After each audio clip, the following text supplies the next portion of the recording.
This section is about the relationship between free energy and K, the equilibrium constant.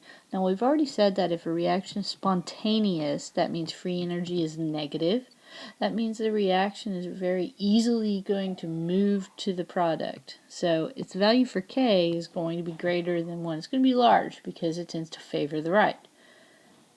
If the change in G is positive, it's non-spontaneous, that means that the reaction is not going to favor the right, it's going to hang out on the left-hand side, so our value for K is going to be small. If our value for G is 0 at standard state, that means K is equal to 1.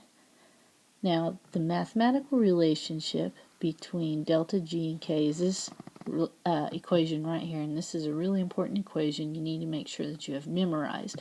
One lousy thing about this equation is the value for R is not the normal 0.08206 that we're used to dealing with. Instead, it's the old value for R that we used back in Chem 1, which is 8.314, which was the value for R when we're using kPa's instead of ATMs.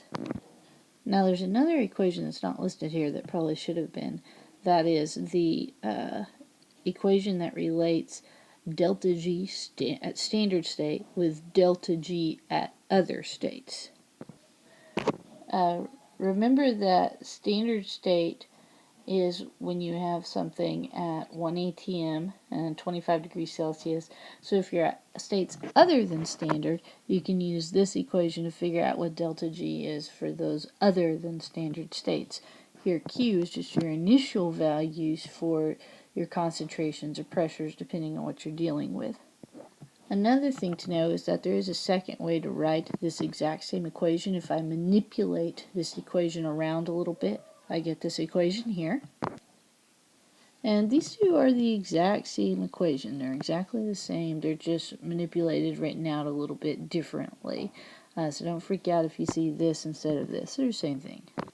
Now you can also use this equation. Whoops.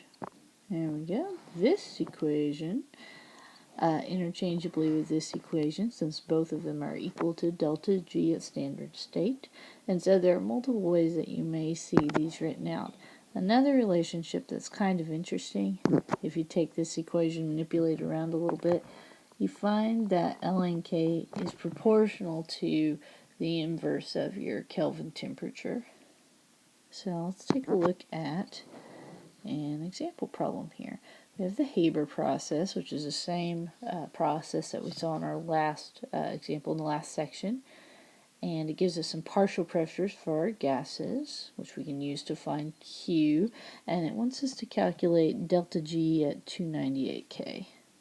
So these partial pressure values here will allow me to find Q, since these are initial partial pressures. Remember when we write partial pressure equations, it looks like this. And if I go through and plug in my partial pressure values, I'll get my value for Q. And once I have my value for Q, I can plug this into the delta G standard plus RT ln Q equation to solve for this. But I would need my delta G standard, which actually I think we found in the last example problem in the last section to be negative 33.3 kilojoules per mole. Okay, so here's our setup in the equation using that old value from the previous problem for delta G standard. And then here's our value for delta G.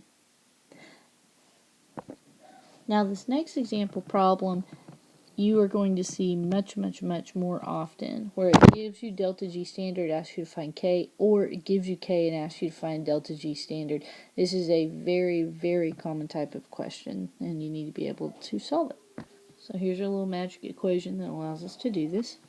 And pretty much we're just plugging and chugging with this.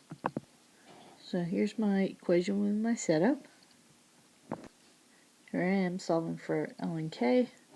And I plug it into my calculator like this. And I get about 7 times 10 to the 5th. Make sure that you are trying this on your calculator as well so that you know how to use your calculator to solve this type of problem.